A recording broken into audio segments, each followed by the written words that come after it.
is Eugene Morris of the Brotherhood of Gaming, welcoming you to another movie review. This time I'm taking a look at Justice League The Flashpoint Paradox, the newest DC animated direct-to-DVD Blu-ray movie. I just have that on just to give something to look at. Anyway, I just watched the movie and I just thought I'd get in front of the camera and give you my thoughts on it. As we always do here at the Brotherhood of Gaming, whenever we do movie reviews, I'll give you a spoiler-free section, and then I'll go into spoilers. So first we'll start with the spoiler-free section. Justice League, the Flashpoint Paradox. Well, this is based on the Flashpoint story arc from DC Comics, which basically is what turned DC Universe into the current New 52 universe. It's what it was the catalyst for the reboot that happened a couple years ago. How does it hold up in movie form? Well, you know, I admit I do like these DC animated movies. These are, of course, the movies made by Bruce Timm and his company. And you know, when you talk about Bruce Timm, you know, 9 out of 10 times you're talking good quality work. Of course, these are the same people behind the Batman animated series, Justice League, so on. So I pretty much enjoyed all the animated movies, and this one is really no exception. It's an enjoyable film. It kind of does suffer though from a problem. Well, it's kind of, these movies are also kind of handicapped, being the fact that they're only about 75 minutes long, and when you're adapting a comic book story, especially a storyline like this, which spans over many different issues, into 75 minutes, you have to cut a lot of things out, and you have to change a lot of things. I haven't read the entire Flashpoint series, but I kind of know pretty much the gist of what happens during it. So I can't really make full comparisons between this movie and the storyline, but you know it's going to cut a lot of things out.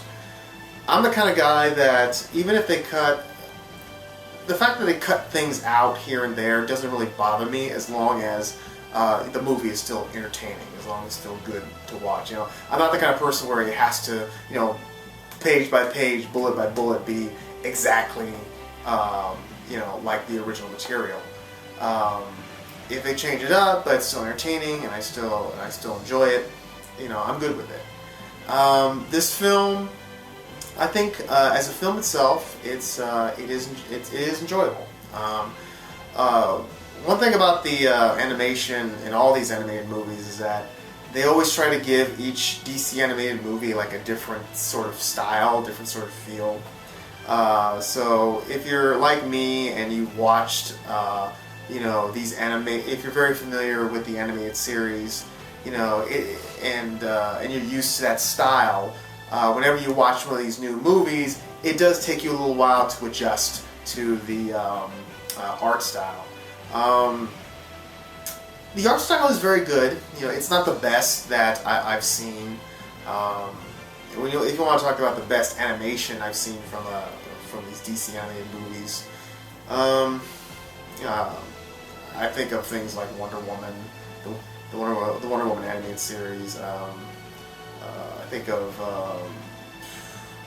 Batman, Superman, Apocalypse. Again, those are just my personal opinions. But the animation on this one is very good. The character designs are very unique. Well, they're very you know. And this one, I don't know if that's how it was in the series, but it seems like, you know, all the guys have those big linebacker necks and these huge, you know, bulging chests. So yeah, that is a little weird, especially Superman. Especially the first time you see Superman, he shows up and he's like, you're like, whoa, you know. But the animation I thought was very good. The voice acting I thought for the most part was well done. There were some moments here and there where it just kind of felt like they were just, you know, just reading off the script, or where it sounded very emotionless, like you went back in time and you did something. What did you do? You know, there are some moments like that where it's, you know, where it just feels like, where you can just kind of like feel or just see them actually just reading off the script instead of actually sounding like a real person talking. But for the most part, the voice acting is okay. You will hear some familiar voices such as Kevin Conroy and Ron Perlman and Dana Delaney, Nathan Fillion, who isn't you know, Nathan Fillion. Why isn't he a major star right now? You know, he's in this movie too, but he's only in it for like a little bit. But yeah, there are some recognizable voice acting, and overall the voice is okay. You know, it's adapting this is quite a challenge because, like I said, they're adapting a storyline that actually rebooted an entire universe. So it is, you know, once you get into it though, once you're able to follow it, it is easy to follow, I should say.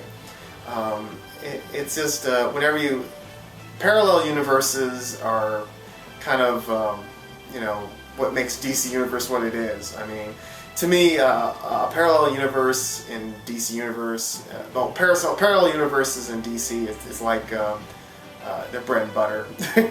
You see them all the time, and it's a chance for them to go in different directions with these characters, and they take some interesting. There's a lot of interesting twists and turns. Well, basically, synopsis of the story is, well, basically the main character of this movie is the Flash, and his one of his arch enemies, Zoom, or Reverse Flash, whatever you want to talk about. Basically, Flash inadvertently changes history. He changes the timeline, and by doing so, he's basically changed the entire universe. They do explain how he did it. It's kind of hard to follow, or at least a little hard to buy. But the differences and the uniqueness of what happens and the characters are what really keeps you involved. It leads up to a very emotional climax, which I was actually feeling it towards the end when I was watching all these things happen. So overall, spoiler free, I just gotta say it's a good movie. It's a good animated movie. You know, it tells like I said, it does take liberties. It does cut a lot out, but it does, for the most part, tells them. For the most part, it's just another good addition to the DC animated library. And what's really cool is that this is really like the first movie, or DC animated movie, where the Flash is the main hero. I kind of wonder if they're maybe kind of like gauging to see how people take to the Flash, because with the recent announcement of the Batman-Superman movie that's coming out in 2015, it's heavily rumored that in 2016 they're going to do a Flash movie. I've always liked Flash. I've always thought he was a cool character, but I also understand that he's the kind of character, the fact that he lives in the same universe as Superman, a lot of people question how useful he is. You know, what good is a guy who can just run fast? You know, what's the big deal about that? You know, he's kind of, who needs him? You know, he's kind of irrelevant. I know that people think that. I think this movie does show that the Flash in himself is a very cool character. He's very unique. He has a very unique. He has one of the best lines in the movie is that when he says to Zoom is that you may have my powers, but you don't have my imagination, showing that he can. The way he gets his powers is by tapping into the Speed Force, and it allows him to do a lot of creative things. You know, just running really fast, even though that's the main thing that he does, it's not the only thing that he can do. He can do a lot of different powers. He can do a lot of different cool things with his powers. So it's going to be interesting to see how people react to this, and if they can get into Flash, and maybe this could help lead into a Flash live action Flash movie to see if people will be willing to invest in that and go see it. So overall, I enjoyed the film. It's let's see, I think on DVD it's like $19.99 or $14.99. So if you're a DC animated fan, I think this is another good addition to their library. So I say go check it out. Okay, so now we get into the spoiler section where I really go into the in depth about this film. Again, if you don't want to hear any spoilers, just turn the camera off now, or turn the video off now. Again, if you don't want to hear any spoilers, just turn the video off now. Okay, if you're still here, we're going to get into some spoilers. Alright, the Flashpoint paradox. The movie starts off with the Flash and establishing the fact that he was very close to his mother. And, well, the main hero of the story, a lot of us from our age group who grew up watching Justice League are used to Wally West. This is the Barry Allen Flash, which is, I'm sure, is the kind of Flash they want to go with when they do the live-action film. It's established that when he's a child, he's very close to his mother, and he was on his way to I believe his mother's birthday party. I guess he was getting off school, he was running home. He goes home, and his mother's dead. There was a break-in, and I guess the criminal killed her. So, yeah. When I watched it, I was mainly thinking, man, it doesn't pay to be a parent of a superhero because most likely you're going to be, you're not going to last very long. I know, it's kind of an old cliche, the superhero's parent is dead, but again, it's an easy way to get motivation for the character. Apparently this is something that has always haunted Barry, and he's always wanted the opportunity to maybe go back and change that, and that's the whole thing. If I ran a little faster, maybe I could have gotten there, maybe I could have saved her or done something. After that, we have a great battle at the Flash Monument Museum between Flash and his Rogues Gallery, and you see Captain Cold and Boomerang and all these Captain Boomerang and Mirror Master and all these guys are ganging up on him. They're able to pin down Flash, and they're all working for Zoom. And what was great is that Zoom actually double-crossed them, because Zoom's whole thing is that he's like the antithesis or the exact opposite of Flash, and he just wants to kill Flash and everything he represents at all costs. And he kind of double-crosses all the villains he was working with and actually placed bombs on their belts, and if they took them off, they would explode. Anyway, during that whole time, the Flash calls in the Justice League, and you see Batman, Wonder Woman, Aquaman, Superman, Cyborg. They all show up, and they're able to get the villains away from the city, and they were able to stop the bombs or deactivate the bombs. The funniest one was Superman. I forget who he was with, but all he did was grab the bomb, put it between his hands, and he's just kind of standing there, and he says to the guy, the worst part is waiting. And then all the bombs start blowing up, and there are all these huge explosions. They're able to get them off the villains, of course, before they blow up, and they these bombs create these giant explosions. But as soon as that little bomb explodes in Superman's hand, just a little poof. Superman's just kind of smiling at him. So I thought that was pretty funny. Well, after all that, the next scene we see Flash, Barry Allen, waking up. Of course, he's a cop. That's kind of thing. He works in forensics, and all of a sudden his powers are gone. He can no longer run fast. Excuse me. He can no longer run fast, and then his mother is alive. And so immediately he knows that something's wrong. All of a sudden, everything is completely different now, and also he's gay.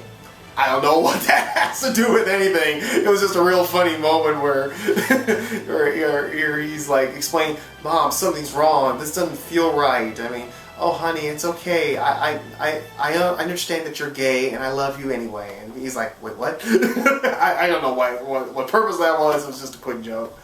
But everything is now completely changed. I mean, there's no Superman. the Atlanteans and the Amazons are at war with each other. They're on the verge of causing World War III, and like the mainlanders, the Earthlings are right in the middle of it. Batman is now Thomas Wayne, and Thomas Wayne, like I say, in Crime Alley, Bruce was the one that was killed, and when he was killed, the shock turned Martha, or not Martha, but Bruce's mother. It made her go crazy, and she became the Joker. So Bruce is dead. Bruce's mom becomes the Joker. Bruce's dad Thomas becomes the new Batman. And Thomas, he's a very cool Batman. He's like there's parts of him that are like Bruce, but he's also very, very different because, well, for one, he uses guns. You see him, and you see him fighting this super villain named Yo-Yo. I guess is like this version of Harley Quinn, and he's like getting his ass kicked. He's like not that good of a fighter, but he's a lot more ruthless. He's using guns, and he's not above killing people, so he's very different. Cyborg has become like the way Superman was in Dark Knight Returns. Batman Dark Knight Returns was kind of like the superheroes. The government's main superhero. That's what kind of Cyborg is. As a matter of fact, Thomas Batman calls him the big metal Boy Scout. So Flash, meanwhile, is Barry Allen. Of course, he goes to Wayne Manor. He goes to the Batcave because, of course, he remembers where it is. Of course, he knows where it is because he's a friend with Bruce. He meets up with Thomas, and that's when they start devising or figuring out what happened, what went wrong. He believes that he explains that Zoom was a villain from the 25th century who recreated the accident that turned Barry Allen to the Flash, and he's been using that power. And by tapping into the Speed Force, if you tap into enough, you can go back in time. So they thinks that he went back in time and he changed something, and because of this, the whole world has gone to hell, basically. So Barry's only choice is to try to recreate the accident himself, to try to turn himself into the Flash. So him and Thomas set up it's almost like a scene from Dr. Frankenstein where he's sitting in this metal chair. He's got the chemicals or something, and he's waiting for a lightning bolt to strike him, because that's how Flash got his powers. It was a lightning bolt, and it mixed with the chemicals that he got absorbed, and it gave him the power to tap into the Speed Force. The first attempt didn't go so well. He gets all fried. But the second attempt, he's able to tap into the Speed Force and becomes the Flash again, and is able to heal himself. They go into more depth about why the Amazons and the Atlanteans are at war. Aquaman and Wonder Woman play big parts in this film. They're both very vicious and very badass in this film.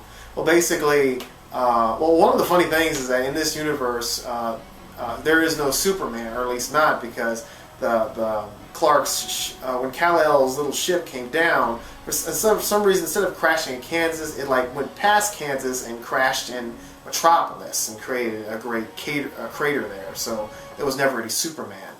Atlantis and the Amazons met up and declared peace or something. Aquaman was, of course, the king of Atlantis, and Diana is ruling the Amazons. Well, they have an affair, and Aquaman's wife Mira sees this. She tries to attack Diana. Diana beheads her. And because the fact that she killed Aquaman's wife, that's what started the war. Aquaman wants revenge, and so that's what started the war between the Atlanteans and the Amazons. Also, Aquaman has captured Captain Atom, and it's kind of developed this bomb. He's rigged Captain Atom to a bomb, a weapon of mass destruction, kind of like a weapon of last resort or something. So the whole thing is that, basically the whole thing comes to a head over in Europe. There's this big showdown between the Atlanteans and the Amazonians. Flash, who now has his powers, first of all, the first thing he tries to do is he tries to find Superman. And during this whole time, well, first of all, Kal-El did survive crashing into into Metropolis, but he's been taken to a government facility, a secret government facility, and they've basically been doing these tests on him or something, or doing these studyings on him, and he's been kept in this whole time in this red, this giant room that's been shooting these red solar lights on him, solar energy on him. How they knew that would affect him, again, that's never explained. But he's like really super thin. They break him out, and the moment he gets out there, he tries to protect his new friends. He loses control of his heat vision, ends up killing a lot of people, and just kind of flies off. And like, oh, well, that's disappointing. So Flash and Batman and Cyborg and these like 5 kids or 6 kids that call themselves the Shazam children, they all fly off to Europe to try to stop the war. The war starts, all hell breaks loose, and this is when things get really kind of deep, because you see all this carnage, and you see all these heroes, all these people getting killed off. The Shazam kids somehow are able to form and become Captain Thunder, which is like the Captain Marvel of this time. They're trying to capture Wonder Woman and Aquaman to try to stop this war. Thomas actually gets badly injured. Flash takes him to safety, and that's when he meets up with Zoom. Zoom saw Flash. Zoom earlier saved Lois Lane, who's been working for the Resistance, and was running slow enough to get Flash to come get him. And that's when Flash and Zoom have their little fight, and Flash finds out the truth. That Zoom wasn't the one that started this whole thing. It was Flash. Barry Allen was the reason why time got distorted, because Barry went back in time, used the Speed Force to run back in time to try to save his mother from being killed that day.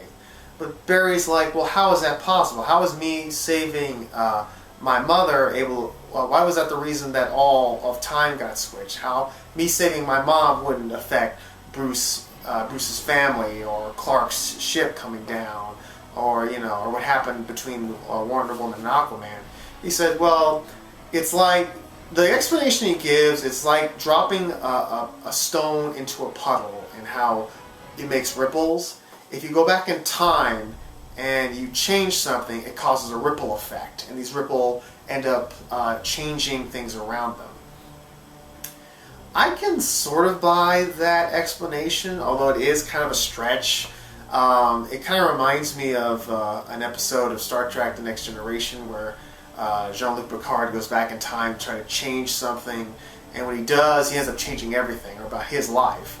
And then when he changes it back and it comes back in time, he said, well, there's like a little thread, there's all these little threads I want to pull out, but when I end up pulling them out, I end up unraveling who I was. So that's kind of the explanation I thought, that Flash coming back and pulling that thread out end up unraveling everything around them. Again, it's kind of a hard stretch to try to think that Barry saving his mother from being killed will somehow cause Clark's pod to not hit Smallville and go into Metropolis. But like I say, it's kind of a hard thing to swallow, but I can sort of buy it, so I'm kind of okay with it. Anyway, you see, again, everyone getting taken out. Aquaman kills Cyborg. Wonder Woman kills... the way Wonder Woman killed Captain Thunder was really cold, because she used her magic lasso to get Captain Thunder. She had it around his neck and got Captain Thunder to say what was the word to transform back to the children. He got him to say it, and then she immediately killed the children. I'm like, wow, that's really... She was really cold in this film. So yeah, it just got to the point where, like Guillermo del Toro saying, excuse my language, it was the point in the movie where it looked like everyone was just fucked. I mean, everyone's getting killed. It just looks hopeless. Flash is beaten down. Zoom is gloating over them. And then Zoom is shot in the back of the head by Thomas Wayne, who is alive just long enough to save Flash's life. Wonder Woman, meanwhile, Aquaman, while he's standing over Cyborg, he gets his arm sliced off by Superman, who comes back and uses his heat vision to slice Aquaman's arm off. He runs off, and then he's killed by Wonder Woman. Before Wonder Woman kills him, he activates Captain Atom, and it's kind of like the world ender bomb. It's this huge destructive force that basically it's like setting off a huge nuclear bomb that's going to destroy the entire world. And with Zoom dead, though, there's no one else to access the Speed Force. So with him gone, Flash can now run fast enough to go back in time to stop everything. Before he does, Thomas Wayne gives him a letter to give to his son Bruce, because of course Flash told him that in his timeline Bruce was alive. So Flash runs, is able to access the Speed Force, run as fast as he can, is able to stop himself from saving his mom, and that puts the timeline back into play as it was before. However, here's the part though where it gets a little, or where's the weakest part of this film, and that's the final climax. In the comics, when Flash goes through at the end, when he accesses the Speed Force, he discovers that there's 3 different universes. There's the DC main universe, there's Vertigo, and there's Wildstorm. And he ends up merging these universes together to create the New 52 universe, which explains why, you know, all the suits are different, and, you know, all the origins are slightly different, because now he's taken these 3 universes, which were 3 different comic book lines, and merged them into one. In this one, though, there was just one DC universe, so he, when he corrects the timeline and he goes back in time, things should go back to the way before, but when you look at them, they're all in their New 52 uniforms. So, again, that's not really explained very well. It's kind of like where the invisible plane came from in Wonder Woman. It's just one of those things you're supposed to accept. So that really is the one weakness of the story, where it doesn't really tie in that well, because, like I said, the reason when he goes back in time, the purpose of the Flashpoint was to merge these 3 universes together to create one new universe. Here he just goes back in time, he resets everything, says the reason everything is the way it should be, but instead it's just, you know, all of a sudden everything's slightly different. That's not really that explained all that well. Then you see, then he gives, the one great moment at the end is where he gives Bruce the letter from Thomas, and he reads it, and Bruce starts to cry, and it was a really nice moment, because again, you never see Bruce, you know, Batman, you know, wipe tears away. So that's Justice League: The Flashpoint Paradox. Overall, it's an enjoyable film. It does definitely take some liberties. It doesn't fully follow the story all from the comic books, but for what it is, it's a good movie. It's another fine addition. And also there was a pretty cool scene at the end credits scene, which sets up what's going to be the next DC animated movie, which is one I'm really also looking forward to. So there you have it. That's my review of Justice League: The Flashpoint Paradox. Again, if you're a DC animated fan, it's definitely worth checking out. And there you go. Again, I'm Eugene Morris for the Brotherhood of Gaming. Make sure to like this video. Make sure to comment and subscribe so you can see all our other craziness. If there's any other reviews you would like us to do, just let us know. I'm sure myself or Will will be able to accommodate you. Again, thank you very much for joining me, and have a pleasant morning, day, evening. See ya.